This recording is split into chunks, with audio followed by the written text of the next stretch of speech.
আজ ছেলে আমাকে বলল, মা, তুমি আমার মোবাইল ব্যাংকিং অ্যাপে অ্যাকাউন্ট খুলে দাও। সকালে নাশতা করতে বসে ছেলে আমাকে বলল, মা, তুমি আমার মোবাইল ব্যাংকিং অ্যাপে জয়েন্ট অ্যাকাউন্ট খুলে দাও। আমি অবাক হয়ে বললাম, কেন? তোর একার অ্যাকাউন্ট তো ভালোই চলছে। সে আমার হাত ধরে বলল, কারণ আমি চাই আমাদের সব টাকা পয়সা একসাথে থাকুক। স্বামী স্ত্রীর মতো। আমি চমকে উঠলাম। কি বলছিস তুই? সে আমার চোখের দিকে তাকিয়ে বলল, মা, আমি তোমাকে ভালোবাসি। একজন পুরুষ যেভাবে একজন নারীকে ভালোবাসে। আমি চাই তুমি আমার অ্যাকাউন্ট পার্টনার হও, লাইফ পার্টনার হও। আমি কাঁপতে কাঁপতে বললাম, এসব কি বলছিস? সে আরও কাছে এসে বলল, মা, আমি তোমাকে বিয়ে করতে চাই। আমরা একসাথে নতুন জীবন শুরু করি। তুমি শুধু আমার মা নও, তুমি আমার প্রিয় নারী। মোবাইল স্ক্রিনে ব্যাংক অ্যাপের নোটিফিকেশন এসেই যাচ্ছিল। আমি বুঝতে পারছিলাম না, এ কি ঘটছে আমার সাথে। ছেলে আমার কাঁধে মাথা রেখে বলল, মা, আমি জানি এটা অস্বাভাবিক লাগছে, কিন্তু ভালোবাসায় কোনো বাধা নেই। তুমি আমাকে বিয়ে কর। আমরা দূরে কোথাও চলে যাব। আমার চোখে জল এসে গেল। এ কি পরিস্থিতি? এই গল্পটি সম্পূর্ণ শুনলে আপনাদের পানি অটোমেটিক বের হয়ে যাবে, সো যত দ্রুত সম্ভব হাতের কাছে টিস্যু নিয়ে বসে পড়ো। বিছানার চাদর যেন নষ্ট না হয় সেটা সম্পূর্ণ খেয়াল রাখার অনুরোধ জানিয়ে গল্পটি এখন শুরু করব। তার আগে সর্বশেষ অনুরোধ, দয়া করে এমন পানি বের করার গল্প নিয়মিত শুনতে আমাদের চ্যানেলটি সকলেই সাবস্ক্রাইব করুন। ধন্যবাদ। হ্যালো বন্ধুরা, আমার নাম প্রিয়াঙ্কা সেন। আমার বয়স 40 বছর। আমার স্বামীর নাম রজত সেন, বয়স 43 বছর।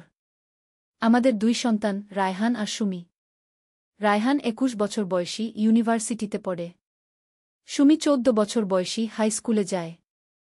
সেদিনের ঘটনাটি আমার মনে আছে যেন কাল রাতের কথা। রায়হান আমার কাছে এসে বলল, আর আমি তো হয়ে গেলাম। কিন্তু হঠাৎ সুমি এসে বলল, মা, ভাইজা কি বলছে? আমি রায়হানের দিকে তাকিয়ে দেখি সে হাসছে। সে বলল, মা, আসলে আমি একটা নাটকের রিহার্সাল করছি। আমাদের থিয়েটার ক্লাবে একটা নাটক হবে পরের মাসে। এইটা ওই নাটকের ডায়লগ ছিল। তুমি আমার রিয়াকশন দেখে বুঝতে পারছি নাটকটা কেমন হবে। আমি স্বস্তির নিঃশ্বাস ফেললাম। কিন্তু তারপরই রায়হান গম্ভীর হয়ে বলল, আসলে মা, আমার একটা গুরুত্বপূর্ণ কথা আছে। আমি তোমাদের একটা রহস্যের কথা বলতে চাই। কি রহস্য? আমি জিজ্ঞাসা করলাম। মা, তুমি কি জানো আমাদের পুরানো বাড়িটার নিচে একটা গুপ্ত কক্ষ আছে? রায়হান বলল। আমি অবাক হয়ে বললাম, কি বলছিস? কি গুপ্ত কক্ষ? হ্যাঁ মা, আমি গত সপ্তাহে আবিষ্কার করেছি। তুমি জানো তো আমি ইতিহাস নিয়ে পড়ি। আমি আমাদের বাড়ির ইতিহাস নিয়ে রিসার্চ করছিলাম। তখন আমি জানতে পারি যে এই বাড়িটা ব্রিটিশ আমলে একজন জমিদারের ছিল। সেই জমিদার এখানে তার গুপ্ত ধনসম্পদ লুকিয়ে রেখেছিলেন। সুমি উত্তেজিত হয়ে বলল, সত্যি? তাহলে আমরা ধনী হয়ে যাব। রায়হান হেসে বলল, সেটাই দেখতে হবে। কিন্তু আমি একা সেখানে যেতে ভয় পাচ্ছি। তোমরা আমার সাথে আসবে? আমি চিন্তিত হয়ে বললাম, কিন্তু এটা তো বিপজ্জনক হতে পারে। মা, আমি সব ঠিকঠাক খোঁজ নিয়েছি। আর আমার সাথে আমার বন্ধু অভিজিৎ আছে, সে আর্কিটেকচার পড়ে। সে বলেছে এই ধরনের গুপ্ত কক্ষ নিরাপদ হয়।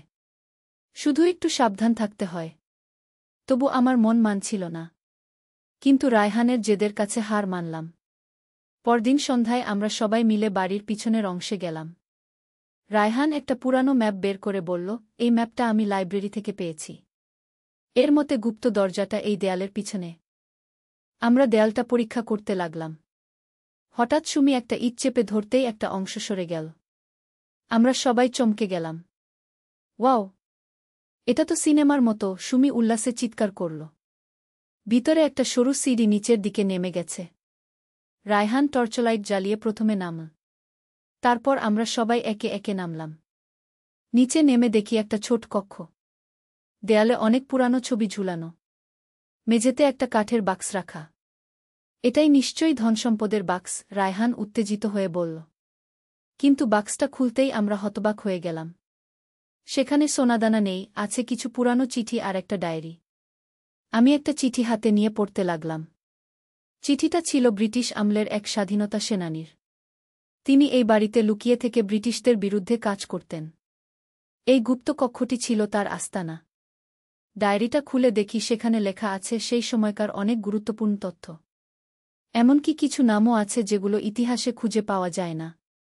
এটা তো ইতিহাসের একটা অমূল্য সম্পদ, রায়হান বলল। আমি গর্বিত হয়ে বললাম, আমাদের বাড়িটা যে এত গুরুত্বপূর্ণ ইতিহাসের সাক্ষী ছিল। হঠাৎ আমরা উপরে পায়ের আওয়াজ শুনতে পেলাম। আমার স্বামী রজত বাড়ি ফিরেছেন। আমরা তাড়াতাড়ি উপরে গেলাম। রজত আমাদের দেখে জিজ্ঞাসা করল, তোমরা এত মাটিমাখা কেন? আমরা তাকে পুরো ঘটনা খুলে বললাম।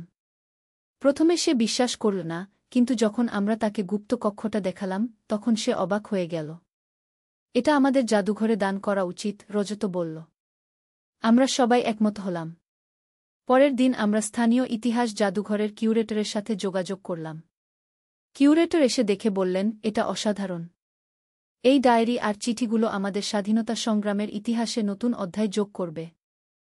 আমরা সব কিছু জাদুঘরে দান করে দিলাম। বিনিময়ে জাদুঘর থেকে আমাদের একটা সম্মাননাপত্র দেওয়া হল।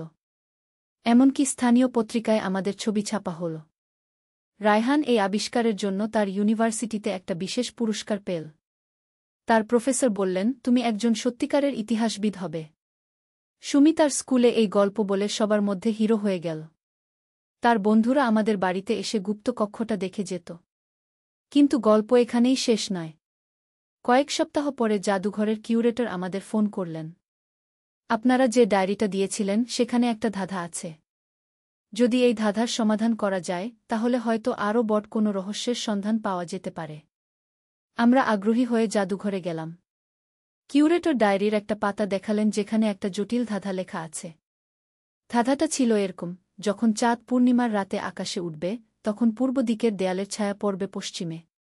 সেই ছায়ার শেষ প্রান্তে যেখানে মাটিতে স্পর্শ করবে সেখানে খুঁড়ে দেখো, পাবে সত্যের সন্ধান। রায়হান এই ধাঁধা নিয়ে অনেক ভাবল। তারপর বলল, মা, আমার মনে হয় এটা আমাদের বাড়ির উঠানের কথা বলছে। পরের পূর্ণিমার রাতে আমরা সবাই মিলে উঠানে গেলাম। ঠিক যেমন ধাঁধায় বলা ছিল, চাঁদের আলো পূর্ব দিকের দেয়ালের ছায়া পড়েছিল পশ্চিম দিকে। আমরা সেই জায়গায় খুঁড়তে লাগলাম।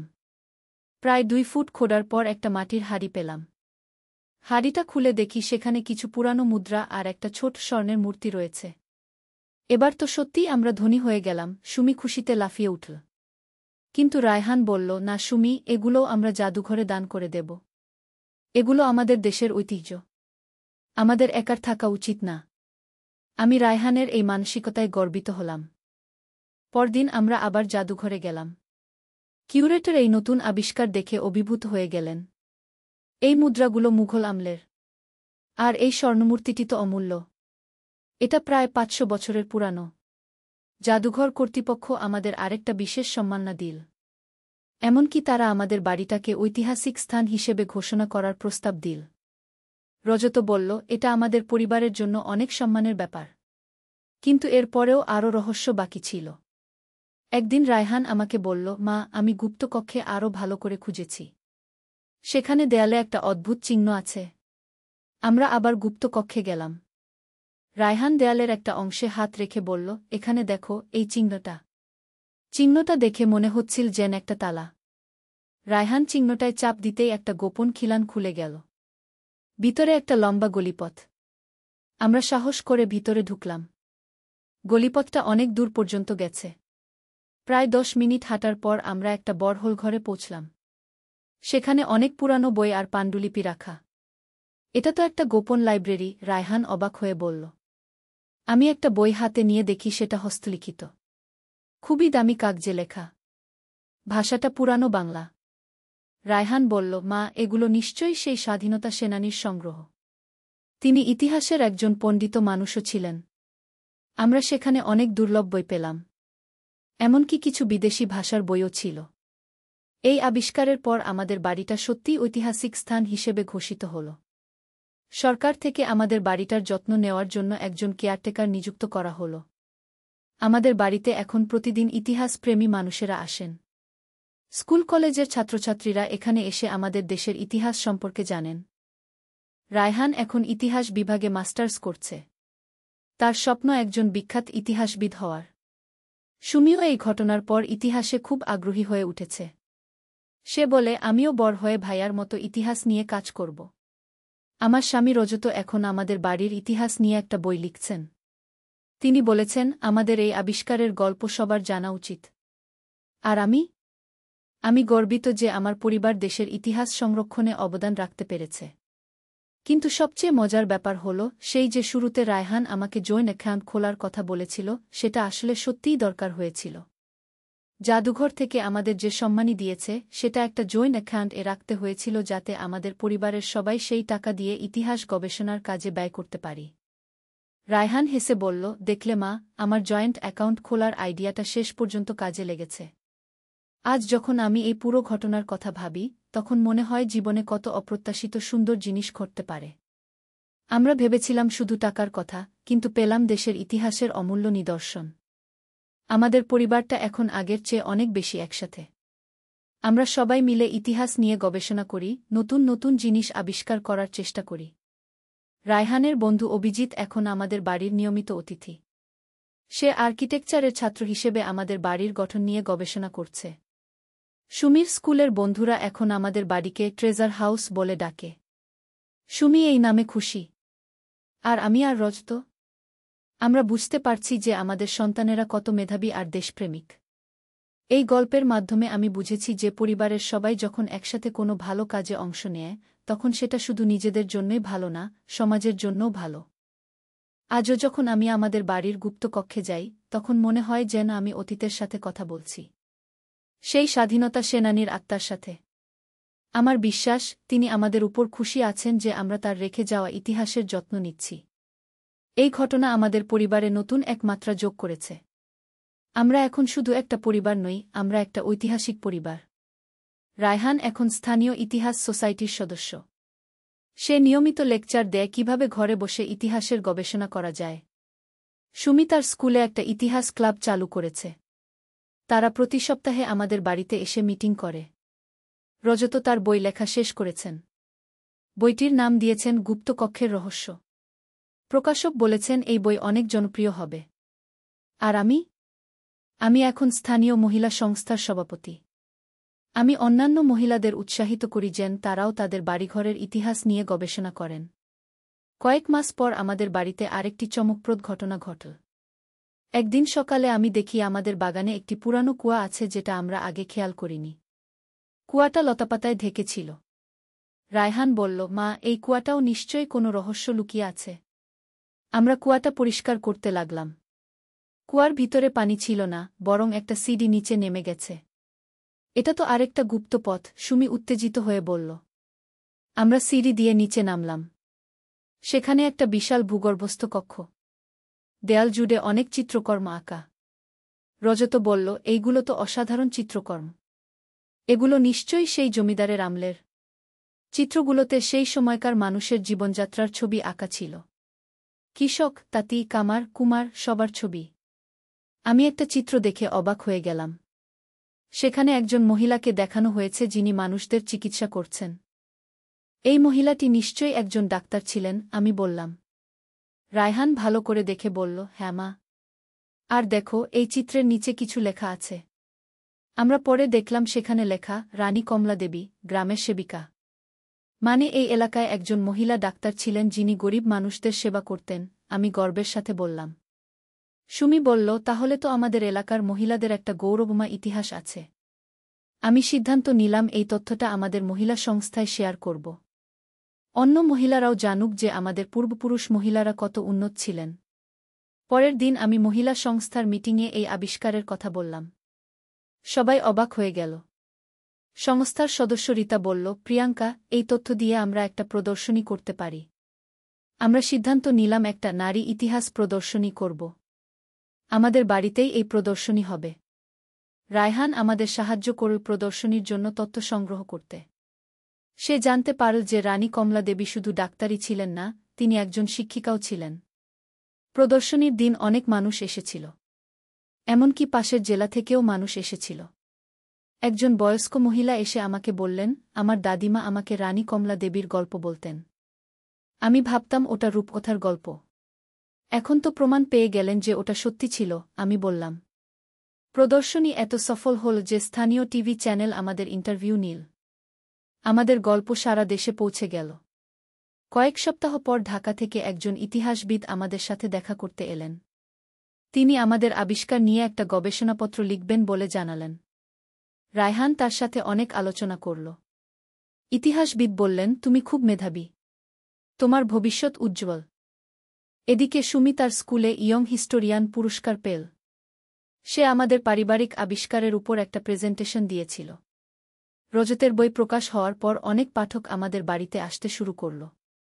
আমাদের বাড়ি এখন একটা পর্যটন স্থান হয়ে উঠেছে। আমি সিদ্ধান্ত নিলাম আমাদের বাড়িতে একটা ছোট ক্যাফে খুলব, যেখানে দর্শনার্থীরা চা-নাশতা করতে পারবেন আর আমাদের আবিষ্কারের গল্প শুনতে পারবেন। ক্যাফেটা খোলার পর আমাদের আয় বেড়ে গেল। আমরা সেই আয় দিয়ে আরও ইতিহাস গবেষণায় বিনিয়োগ করলাম। রায়হান এখন একটা ইউটিউব চ্যানেল চালু করেছে যেখানে সে ইতিহাসের গল্প বলে। তার চ্যানেলে হাজার হাজার সাবস্ক্রাইবার। সুমিও তার ভাইয়ার সাথে মাঝে মাঝে ভিডিও বানা। তার স্কুলের বন্ধুরা তাকে ইতিহাসের রানী বলে ডাকে।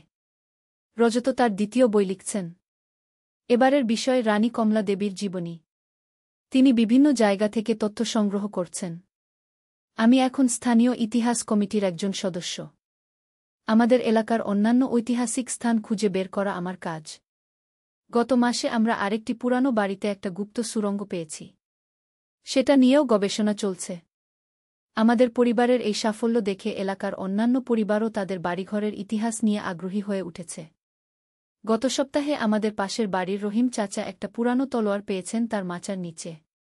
সেটাও মুঘল আমলের বলে মনে করা হচ্ছে। আমাদের এলাকা এখন হেরিটেজ ভিলেজ হিসেবে পরিচিত।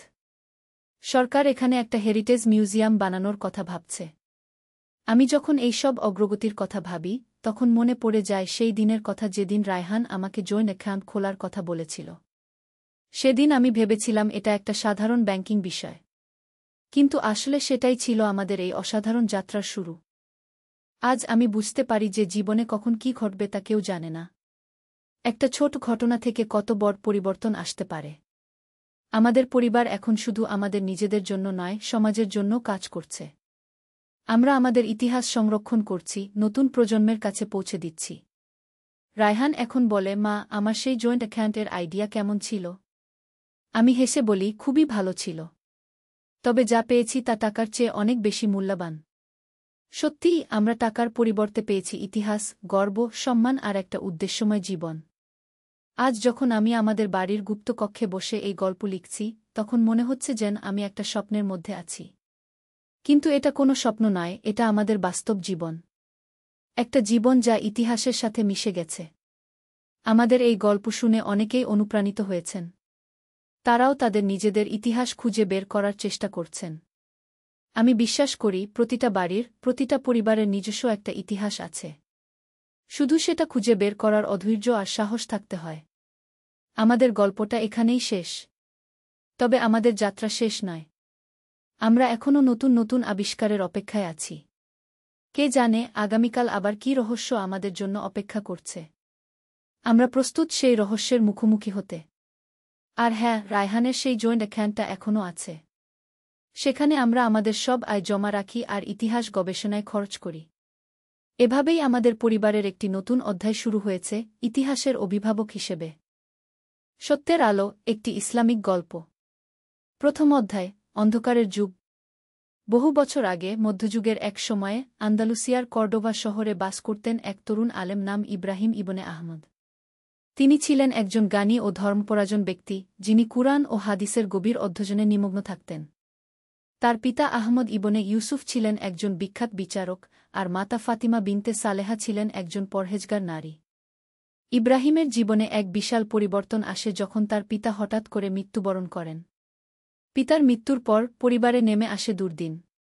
তাদের সম্পত্তি জবরদখল করে নিয়ে দুর্নীতিবাজ কিছু কর্মকর্তা। ইব্রাহিম ও তার মা অর্থনৈতিক সংকটে পড়েন। এই কঠিন সময়ে ইব্রাহিম আল্লাহর কাছে অধিক ধর্মপরায়ণতার সাথে প্রার্থনা করতে শুরু করেন। তিনি প্রতিদিন ভোরবেলা মসজিদে গিয়ে তাহাজ্জুদ নামাজ পড়তেন এবং কুরআন তিলাওয়াত করতেন। একদিন সকালে তিনি তার প্রিয় মসজিদে গিয়ে দেখেন যে সেখানে এক বৃদ্ধ দরবেশ বসে আছেন। বৃদ্ধ দরবেশটি দেখতে অত্যন্ত সাদামাটা, কিন্তু তার চোখে ছিল অদ্ভুত এক জ্যোতি। তিনি ইব্রাহিমকে দেখে মুচকি হাসলেন এবং বললেন, বৎস, তুমি কি জানো যে আল্লাহ তাআলা তাদের পরীক্ষা করেন যাদের তিনি ভালোবাসেন? ইব্রাহিম উত্তর দিলেন, হ্যাঁ শায়খ। কিন্তু কখনো কখনো মনে হয় যে এই পরীক্ষা অনেক কঠিন। বৃদ্ধ দরবেশ বললেন, আল্লাহর রহমত অসীম বৎস।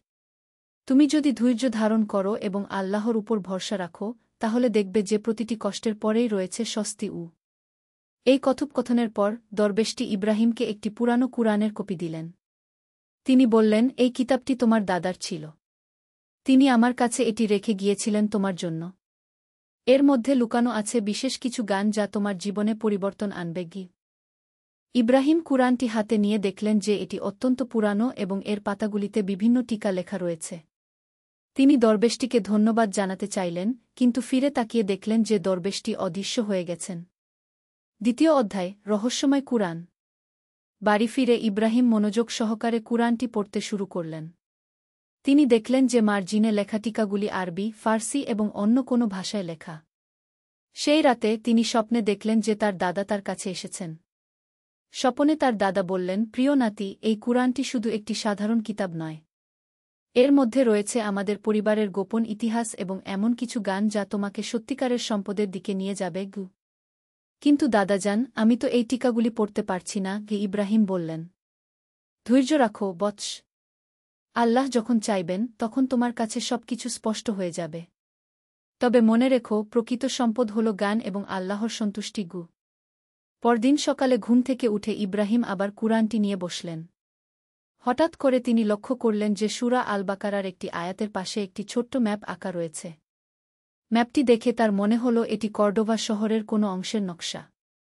ইব্রাহিম সিদ্ধান্ত নিলেন যে তিনি এই ম্যাপ অনুসরণ করে দেখবেন কোথায় তা নিয়ে যায়। তিনি তার মাকে বিষয়টি জানালেন।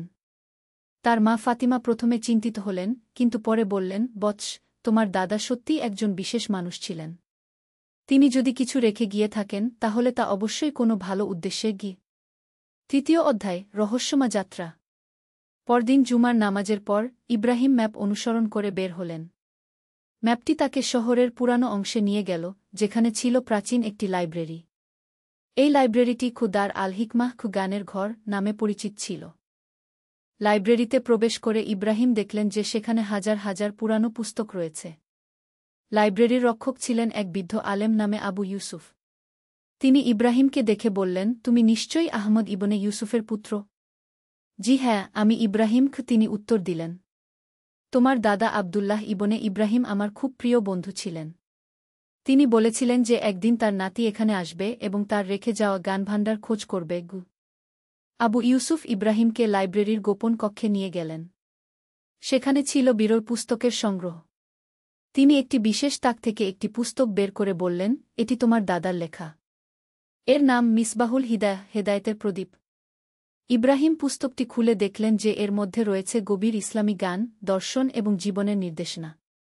পুস্তকের শেষ পাতায় তার দাদা লিখেছিলেন, প্রিয় নাতি, যদি তুমি এই পুস্তক পড়ো তাহলে জেনো যে আল্লাহর পথে জ্ঞান অর্জনই সবচেয়ে বড় সম্পদ। এই লাইব্রেরিতে রয়েছে আমার সংগ্রহ করা বিশেষ পুস্তক যা মানুষের কল্যাণে ব্যবহার করবে। চতুর্থ অধ্যায়, জ্ঞানের আলো। আবু ইউসুফ ইব্রাহিমকে বললেন, তোমার দাদা এই লাইব্রেরির অর্ধেক অংশের মালিক ছিলেন। তিনি তার ইচ্ছাপত্রে লিখে গেছেন যে এগুলো তোমাকে দিয়ে দিতে। কিন্তু তিনি একটি শর্ত দিয়েছেন। কি শর্ত? ইব্রাহিম জিজ্ঞেস করলেন। তোমাকে 1 বছর এখানে এসে জ্ঞান অর্জন করতে হবে। তারপর তুমি এই জ্ঞান দিয়ে মানুষের সেবা করবে। শুধুমাত্র নিজের জন্য নয়, বরং পুরো উম্মাহর জন্য। ইব্রাহিম সন্তুষ্ট চিত্তে এই শর্ত মেনে নিলেন। তিনি প্রতিদিন ফজরের নামাজের পর লাইব্রেরিতে আসতেন এবং বিভিন্ন বিষয়ে অধ্যয়ন করতেন। তিনি কুরআনের তাফসির, হাদিস, ফিকাহ, চিকিৎসাশাস্ত্র, গণিত, জ্যোতির্বিদ্যা এবং দর্শনশাস্ত্র অধ্যয়ন করলেন। মাসের পর মাস কেটে গেল। ইব্রাহিমের জ্ঞান দিন দিন বৃদ্ধি পেতে লাগল। তিনি আরবি, ফার্সি, গ্রিক এবং লাতিন ভাষা শিখলেন। এমনকি তিনি সেই রহস্যময় ভাষাটিও শিখলেন যা তার দাদার কুরআনে লেখা ছিল। একদিন তিনি বুঝতে পারলেন যে সেই ভাষাটি ছিল হিব্রু ভাষা। তার দাদা বিভিন্ন ধর্মের পণ্ডিতদের সাথে জ্ঞান বিনিময় করতেন এবং সকল মানবতার কল্যাণে কাজ করতেন। পঞ্চম অধ্যায়, পরীক্ষার সময়। 1 বছর পূর্ণ হওয়ার আগেই কর্ডোভায় একটি ভয়ানক মহামারী দেখা দিল। মানুষ দলে দলে মৃত্যুবরণ করতে লাগল। চিকিৎসকরা এই রোগের কোনো সমাধান খুঁজে পেলেন না। ইব্রাহিম তার অধ্যয়ন করা চিকিৎসাশাস্ত্রের বই থেকে এই রোগের চিকিৎসা খোঁজার চেষ্টা করলেন। তিনি একটি প্রাচীন আরবি চিকিৎসা গ্রন্থে এমন একটি রোগের বর্ণনা পেলেন যার লক্ষণ একই রকম। সেই গ্রন্থে লেখা ছিল যে বিশেষ কিছু ভেষজের মিশ্রণ দিয়ে এই রোগের চিকিৎসা সম্ভব। কিন্তু সেই ভেষজগুলি ছিল অত্যন্ত দুর্লভ এবং দামি। ইব্রাহিমের কাছে এত অর্থ ছিল না যে তিনি সেগুলো কিনতে পারেন। এই কঠিন সময়ে ইব্রাহিম আল্লাহর কাছে দোয়া করলেন। তিনি রাতভর তাহাজ্জুদ পড়লেন এবং কান্নাভিজা চোখে আল্লাহর কাছে প্রার্থনা করলেন যাতে তিনি মানুষের সেবা করতে পারেন। পরদিন সকালে লাইব্রেরিতে এসে তিনি দেখলেন যে সেই রহস্যময় দরবেশ আবার সেখানে বসে আছেন। দরবেশ বললেন, বৎস, তুমি কি জানো যে আল্লাহ তাআলা যার নিয়ত সৎ থাকে তার জন্য পথ সহজ করে দেন? জি হ্যাঁ, কিন্তু আমি বুঝতে পারছি না কিভাবে এই মানুষগুলোর সেবা করব। ইব্রাহিম বললেন। দরবেশ তাকে একটি ছোট থলে দিয়ে বললেন, এর মধ্যে রয়েছে সেই সব ভেষজ যার তুমি প্রয়োজন। কিন্তু মনে রেখো, প্রকৃত শক্তি আল্লাহর কাছে। তুমি শুধু মাধ্যম মাত্র। ষষ্ঠ অধ্যায়, সেবার পথে। ইব্রাহিম সেই ভেষজগুলি দিয়ে ওষুধ তৈরি করলেন এবং বিনামূল্যে মানুষের মধ্যে বিতরণ করতে শুরু করলেন। প্রথমে মানুষ সন্দেহের চোখে দেখলেও যখন রোগীরা সুস্থ হতে শুরু করল তখন সবাই তার কাছে আসতে লাগল। ইব্রাহিম শুধু ওষুধ দিতেন না, বরং রোগীদের ইসলামের শিক্ষা অনুযায়ী সঠিক জীবনযাপনের পদ্ধতি শেখাতেন। তিনি তাদের বলতেন পরিচ্ছন্নতার গুরুত্ব, সঠিক খাদ্যাভ্যাস এবং নিয়মিত নামাজের উপকারিতার কথা। কয়েক মাসের মধ্যেই মহামারী নিয়ন্ত্রণে এসে গেল। মানুষ ইব্রাহিমকে হাকিম ইব্রাহিম, চিকিৎসক ইব্রাহিম নামে ডাকতে শুরু করল। কিন্তু ইব্রাহিম সব প্রশংসা আল্লাহর দিকে ফিরিয়ে দিতেন। এই সময়ে শহরের কাজী, বিচারক ইব্রাহিমের কাছে এলেন। তিনি বললেন, তুমি একজন সত্যিকারের মুসলিম। আমি তোমাকে শহরের প্রধান চিকিৎসক এবং ইসলামী শিক্ষক হিসেবে নিযোগ দিতে চাই। ইব্রাহিম নম্রভাবে এই প্রস্তাব গ্রহণ করলেন। কিন্তু তিনি শর্ত দিলেন যে তিনি গরিব মানুষের সেবা বিনামূল্যে করবেন এবং ধনীদের কাছ থেকে নেওয়া অর্থ দিয়ে গরিবদের সাহায্য করবেন। সপ্তম অধ্যায়, প্রেম ও বিবাহ। ইব্রাহিমের খ্যাতি যখন চারদিকে ছড়িয়ে পড়ল তখন শহরের একজন ধনী ব্যবসায়ী আব্দুর রহমান ইবনে সুলাইমান তার কন্যা আয়েশার সাথে ইব্রাহিমের বিয়ের প্রস্তাব দিলেন। আয়েশা ছিলেন অত্যন্ত সুন্দরী, বুদ্ধিমতী এবং ধর্মপরায়ণ একজন নারী। তিনি কুরআন হাফেজ ছিলেন এবং আরবি সাহিত্যে পণ্ডিত ছিলেন। ইব্রাহিমের মা ফাতিমা এই বিবাহের প্রস্তাবে খুশি হলেন। ইব্রাহিম ইস্তিখারা নামাজ পড়ে আল্লাহর কাছে দোয়া করলেন। তিনি স্বপ্নে দেখলেন যে তার দাদা এসে তাকে বলছেন, এই বিবাহ তোমার জন্য কল্যাণকর হবে। আয়েশা তোমার জীবনের সাথী হয়ে তোমাকে দিনের কাজে সাহায্য করবে। বিবাহের পর ইব্রাহিম ও আয়েশা একসাথে মানুষের সেবা করতে শুরু করলেন। আয়েশা নারীদের ইসলামী শিক্ষা দিতেন এবং প্রসূতি মায়েদের সেবা করতেন। তাদের ঘর হয়ে উঠল জ্ঞান ও সেবার কেন্দ্র। অষ্টম অধ্যায়, পরীক্ষা ও ধৈর্য। বিবাহের 2 বছর পর আয়েশা একটি পুত্র সন্তান জন্ম দিলেন। তারা তার নাম রাখলেন আহমদ। কিন্তু দুর্ভাগ্যবশত আহমদ জন্মের কয়েক মাস পরেই অসুস্থ হয়ে পড়ল। ইব্রাহিম যতই চিকিৎসা করলেন আহমদের অবস্থার উন্নতি হল না। এই সময় ইব্রাহিমের ঈমানের পরীক্ষা হল। তিনি মাঝে মাঝে নিজেকে প্রশ্ন করতেন, আমি অন্যদের সুস্থ করতে পারি, কিন্তু আমার নিজের সন্তানকে কেন পারি না? একদিন রাতে ইব্রাহিম ও আয়েশা দুজনেই কান্নাভিজা চোখে আল্লাহর কাছে দোয়া করছিলেন। হঠাৎ করে আহমদের জ্বর ছেড়ে গেল এবং সে সুস্থ হয়ে উঠল। এই ঘটনার পর ইব্রাহিম বুঝতে পারলেন যে সবকিছু আল্লাহর হাতে। মানুষ শুধু চেষ্টা করতে পারে, কিন্তু ফলাফল আল্লাহর ইচ্ছায় হয়। নবম অধ্যায়, জ্ঞানের প্রসার। আহমদ সুস্থ হওয়ার পর ইব্রাহিম আরও বেশি উৎসাহে তার কাজ চালিয়ে যেতে লাগলেন। তিনি একটি মাদ্রাসা ও হাসপাতাল প্রতিষ্ঠা করলেন যার নাম দিলেন খুদার আশশিফা ওয়াল হিকমাহ আরোগ্য ও জ্ঞানের ঘর। এই প্রতিষ্ঠানে শুধু মুসলমান নয়, বরং খ্রিস্টান ও ইহুদি সম্প্রদায়ের মানুষেরাও চিকিৎসা নিতে আসতেন। ইব্রাহিম সবার সাথে সমান আচরণ করতেন এবং বলতেন, রোগের কোনো ধর্ম নেই, আর চিকিৎসার ক্ষেত্রেও কোনো ভেদাভেদ থাকা উচিত নয়। তার এই মানবিক আচরণে অনেক অমুসলিম ইসলামের প্রতি আকৃষ্ট হলেন। তাদের মধ্যে কয়েকজন ইসলাম গ্রহণও করলেন। কিন্তু ইব্রাহিম কখনো কাউকে ধর্ম পরিবর্তনের জন্য চাপ দিতেন না। তিনি শুধু নিজের আচরণ দিয়ে ইসলামের সৌন্দর্য প্রকাশ করতেন। মাদ্রাসায় তিনি বিভিন্ন বিষয়ে শিক্ষা দিতেন। তার ছাত্রদের মধ্যে কয়েকজন পরবর্তীতে বিখ্যাত আলেম ও চিকিৎসক হয়েছিলেন। দশম অধ্যায়, রাজনৈতিক অস্থিরতা। কর্ডোভায় এই সময় রাজনৈতিক অস্থিরতা দেখা দিল। বিভিন্ন গোত্রের মধ্যে ক্ষমতার জন্য লড়াই শুরু হল। যুদ্ধের কারণে অনেক মানুষ আহত হল এবং শহরে খাদ্যের সংকট দেখা দিল। ইব্রাহিম তার প্রতিষ্ঠানে আহত সৈনিকদের চিকিৎসা করতেন, তা তারা যে পক্ষেরই হোক না কেন। তিনি বলতেন, একজন চিকিৎসকের কাজ হল মানুষের সেবা করা, রাজনীতি করা নয়। এই নিরপেক্ষ অবস্থানের কারণে কিছু লোক তার উপর ক্ষুব্ধ হল। তারা অভিযোগ করল যে ইব্রাহিম শত্রুদের সাহায্য করছেন। একদিন একদল সশস্ত্র লোক তার বাড়িতে এসে তাকে হুমকি দিল। কিন্তু আয়েশা সাহসের সাথে বললেন, আমার স্বামী আল্লাহর পথে কাজ করেন। তোমরা যদি তাকে কোনো ক্ষতি করো তাহলে আল্লাহর কাছে জবাবদিহি করতে হবে কি? ইব্রাহিম শান্তভাবে বললেন, ভাইয়েরা, আমি কারো শত্রু নই। আমি শুধু আল্লাহর সৃষ্টির সেবা করি। যদি তোমরা মনে করো যে আমি ভুল করছি তাহলে আমাকে হত্যা কর। কিন্তু তার আগে বলো তো, যদি তোমাদের কেউ অসুস্থ হয় তাহলে তোমরা কি চিকিৎসকের কাছে যাবে না? এই কথা শুনে সশস্ত্র লোকেরা লজ্জিত হল এবং চলে গেল। একাদশ অধ্যায়, স্বপ্নে নির্দেশনা। এই ঘটনার পর ইব্রাহিম গভীর চিন্তায় পড়লেন। তিনি ভাবলেন যে তার উপস্থিতি হয়তো শহরের মানুষের জন্য সমস্যা হয়ে দাঁড়িয়েছে। সেই রাতে তিনি স্বপ্নে দেখলেন যে রাসূলুল্লাহ তার কাছে এসেছেন। রাসূলুল্লাহ বললেন, হে ইব্রাহিম, তুমি সত্যের পথে আছো। যারা তোমার বিরোধিতা করছে তারা জাহেলিয়াতের অন্ধকারে নিমজ্জিত। তুমি ধৈর্য ধরো এবং তোমার কাজ চালিয়ে যাও। ইয়া রাসূলাল্লাহ, আমি কি সঠিক পথে আছি? ইব্রাহিম জিজ্ঞেস করলেন। নিশ্চয়ই। যে ব্যক্তি আল্লাহর সন্তুষ্টির জন্য মানবসেবা করে সে আমার সুন্নাহর উপর আমল করে। তবে মনে রেখো, সত্যের পথ কখনো সহজ নয়। তোমাকে আরও বড় পরীক্ষার মুখোমুখি হতে হবে কি? ঘুম থেকে উঠে ইব্রাহিম নতুন উদ্যমে তার কাজ শুরু করলেন। তিনি আরও বেশি মানুষের কাছে পৌঁছানোর চেষ্টা করলেন। দ্বাদশ অধ্যায়, নতুন চ্যালেঞ্জ। কয়েক মাস পর কর্ডোভায় একটি নতুন শাসক ক্ষমতায় এলেন। তিনি ছিলেন অত্যন্ত কঠোর এবং রক্ষণশীল। নতুন শাসক ইউসুফ ইবনে তাশফিন ঘোষণা করলেন যে রাজ্যে শুধুমাত্র একটি নির্দিষ্ট মাযহাবের শিক্ষা দেওয়া যাবে এবং অন্য কোনো মতামত প্রকাশ করা যাবে না। ইব্রাহিমের মাদ্রাসায় তিনি বিভিন্ন মাযহাবের মতামত শিক্ষা দিতেন এবং ছাত্রদের তুলনামূলক অধ্যয়নে উৎসাহ দিতেন। তিনি বিশ্বাস করতেন যে জ্ঞান কখনো সীমাবদ্ধ থাকা উচিত নয়। একদিন শাসকের পক্ষ থেকে একদল কর্মকর্তা এসে ইব্রাহিমকে বলল যে তাকে তার শিক্ষা পদ্ধতি বদলাতে হবে। ইব্রাহিম নম্রভাবে বললেন, আমি আল্লাহর কিতাব ও রাসূলের সুন্নাহ অনুযায়ী শিক্ষা দেই। এর মধ্যে কোনো ভুল কিছু নেই।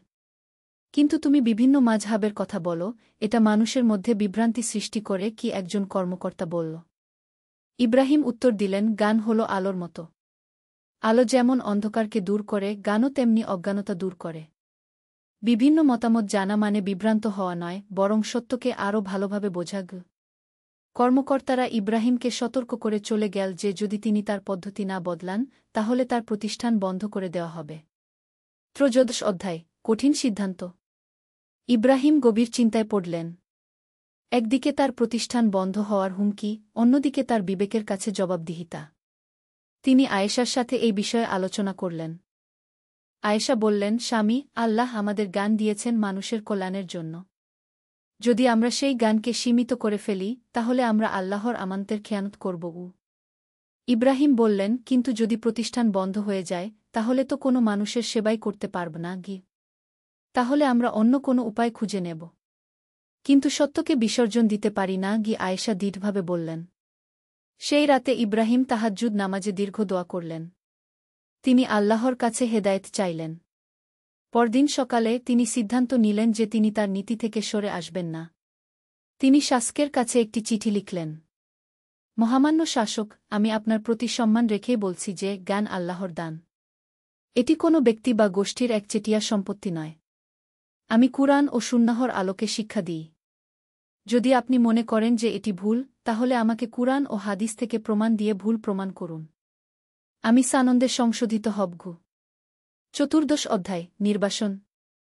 শাসক এই চিঠি পড়ে ক্রুদ্ধ হলেন। তিনি ইব্রাহিমকে রাজ্য থেকে বহিষ্কারের আদেশ দিলেন। ইব্রাহিমের প্রতিষ্ঠান বন্ধ করে দেওয়া হল এবং তার সম্পত্তি বাজেয়াপ্ত করা হল। কিন্তু শহরের সাধারণ মানুষ এই সিদ্ধান্তের বিরোধিতা করল। বিশেষ করে যারা ইব্রাহিমের চিকিৎসায় সুস্থ হয়েছিল এবং যাদের সন্তানরা তার কাছে শিক্ষা নিয়েছিল তারা প্রতিবাদ করল। একদল মানুষ শাসকের কাছে গিয়ে বলল, মহামান্য, ইব্রাহিম একজন সৎ মানুষ। তিনি আমাদের অসুস্থতার সময় সেবা করেছেন কোনো বিনিময় ছাড়াই। তার কোনো দোষ নেই। কিন্তু শাসক তার সিদ্ধান্তে অটল থাকলেন। তিনি বললেন, যে ব্যক্তি রাষ্ট্রের আদেশ অমান্য করে সে রাষ্ট্রের শত্রু। ইব্রাহিমকে 3 দিনের মধ্যে কর্ডোবা ছাড়তে বলা হল। আয়েশা ও ছোট্ট আহমদকে নিয়ে তিনি নির্বাসনের জন্য প্রস্তুতি নিলেন। বিদায়ের দিন শত শত মানুষ তাদের বিদায় দিতে এসেছিল। অনেকেই কাঁদছিল। ইব্রাহিম তাদের সান্ত্বনা দিয়ে বললেন, দুঃখ করবেন না। আল্লাহ যেখানে নিয়ে যাবেন সেখানেই আমরা তার সেবা করব। ৫০ অধ্যায়, নতুন যাত্রা। ইব্রাহিম ও তার পরিবার কর্ডোভা থেকে বের হয়ে গ্রানাডার দিকে যাত্রা করল। পথে তারা বিভিন্ন গ্রামে থামল এবং সেখানকার মানুষের সেবা করল। যেখানেই যেত ইব্রাহিমের খ্যাতি তার আগেই পৌঁছে যেত। একটি ছোট গ্রামে তারা কয়েকদিন থাকল। সেই গ্রামে একটি মহামারী দেখা দিয়েছিল। ইব্রাহিম সেখানকার মানুষের চিকিৎসা করলেন এবং মহামারী নিয়ন্ত্রণে আনলেন। গ্রামবাসীরা তাকে অনুরোধ করল সেখানে থেকে যেতে। কিন্তু ইব্রাহিম বললেন, আল্লাহ আমাকে আরও বড় কাজের জন্য পাঠিয়েছেন। আমি যদি এখানে থেকে যাই তাহলে হয়তো অন্য কোথাও আমার প্রয়োজন থাকা মানুষদের সাহায্য করতে পারব না। গ্রানাডা পৌঁছানোর পথে একটি পাহাড়ি এলাকায় তারা দেখল যে কিছু দস্যু একটি কাফেলাকে ব্যবসায়িক দল আক্রমণ করেছে। অনেক মানুষ আহত হয়েছে। ইব্রাহিম সাহসের সাথে এগিয়ে গিয়ে আহতদের চিকিৎসা করতে শুরু করলেন। দস্যুরা প্রথমে বাধা দিতে চাইল, কিন্তু যখন দেখল যে ইব্রাহিম শুধু সেবা করছেন, কোনো স্বার্থ নেই, তখন তারাও তাকে কাজ করতে দিল। আহতদের মধ্যে একজন দস্যুও ছিল। ইব্রাহিম তারও চিকিৎসা করলেন। এতে দস্যু সর্দার অবাক হয়ে জিজ্ঞেস করল, তুমি আমার লোককে কেন সাহায্য করছ? আমরা তো তোমার শত্রুগু। ইব্রাহিম উত্তর দিলেন, আল্লাহর সৃষ্টির কেউ আমার শত্রু নয়। আমার কাজ হল সেবা করা, শত্রুতা করা নয়। এই কথা শুনে দস্যু সর্দার গভীরভাবে প্রভাবিত হল। সে তার দস্যুবৃত্তি ছেড়ে দিয়ে তওবা করল এবং ইব্রাহিমের সাথে যেতে চাইল। ৬০ অধ্যায়, গ্রানাডায় নতুন শুরু। গ্রানাডায় পৌঁছে ইব্রাহিম দেখলেন যে এটি একটি সুন্দর শহর, কিন্তু এখানেও জ্ঞান ও চিকিৎসার অভাব রয়েছে। তিনি শহরের বাইরে একটি ছোট বাড়ি ভাড়া নিলেন এবং সেখানে একটি ছোট্ট চিকিৎসালয় শুরু করলেন। প্রথম দিকে মানুষ তাকে চিনত না, তাই রোগী আসত কম। কিন্তু ইব্রাহিম হতাশ হলেন না। তিনি রাস্তায় রাস্তায় গিয়ে অসুস্থ মানুষদের খোঁজ করতেন এবং তাদের বিনামূল্যে চিকিৎসা করতেন। একদিন তিনি দেখলেন যে একটি ছোট্ট মেয়ে রাস্তায় অজ্ঞান হয়ে পড়ে আছে। তার পাশে তার মা কাঁদছে। ইব্রাহিম তাড়াতাড়ি মেয়েটিকে তার চিকিৎসালয়ে নিয়ে গেলেন এবং চিকিৎসা করলেন। মেয়েটির জ্বর ছেড়ে গেল এবং সে সুস্থ হয়ে উঠল। মেয়েটির মা খুশিতে কেঁদে ফেলল এবং বলল, আল্লাহ আপনাকে পুরস্কৃত করুন। আপনি আমার মেয়ের জীবন বাঁচিয়েছেন গু।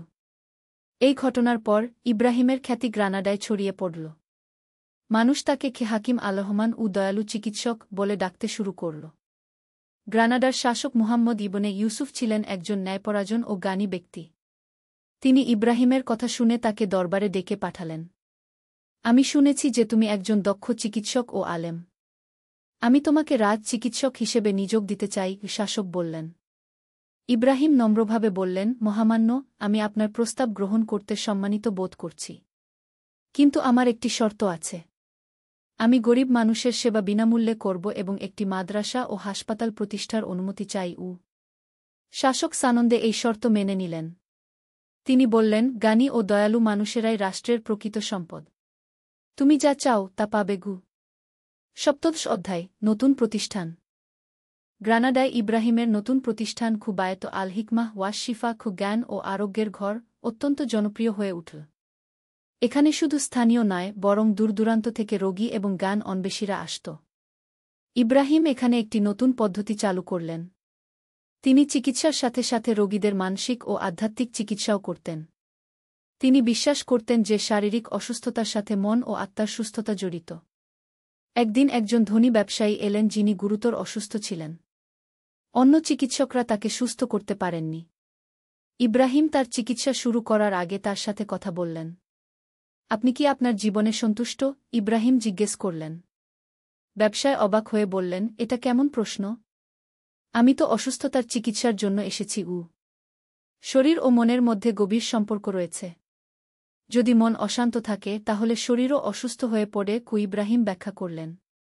ব্যবসায়ী কিছুক্ষণ চুপ থেকে বললেন, সত্যি কথা বলতে আমি খুশি নই। আমার অনেক সম্পদ আছে, কিন্তু মনে শান্তি নেই।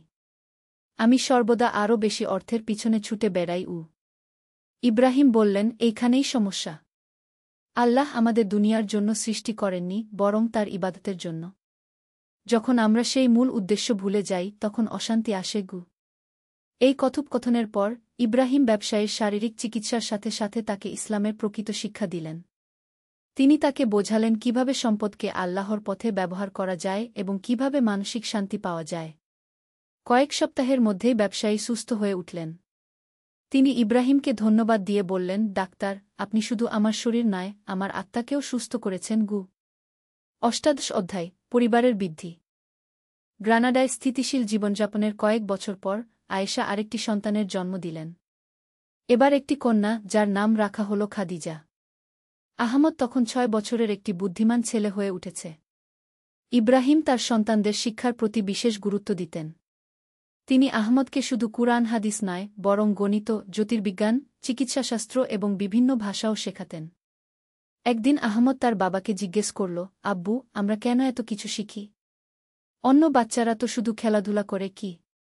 ইব্রাহিম মুচকি হেসে বললেন, বেটা, জ্ঞান হল আল্লাহর সবচেয়ে বড় নিয়ামত। যে ব্যক্তি জ্ঞান অর্জন করে সে শুধু নিজের নয়, বরং পুরো মানবতার কল্যাণ করতে পারে। কিন্তু আমি তো এখনও ছোট। আহমদ বলল, ছোট হলেই কি হবে? জ্ঞান অর্জনের কোনো বয়স নেই।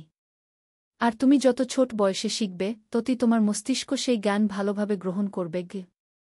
আহমদ খুশি হয়ে বলল, তাহলে আমি আরও বেশি পড়াশোনা করব, যাতে বড় হয়ে আব্বুর মতো মানুষের সেবা করতে পারি।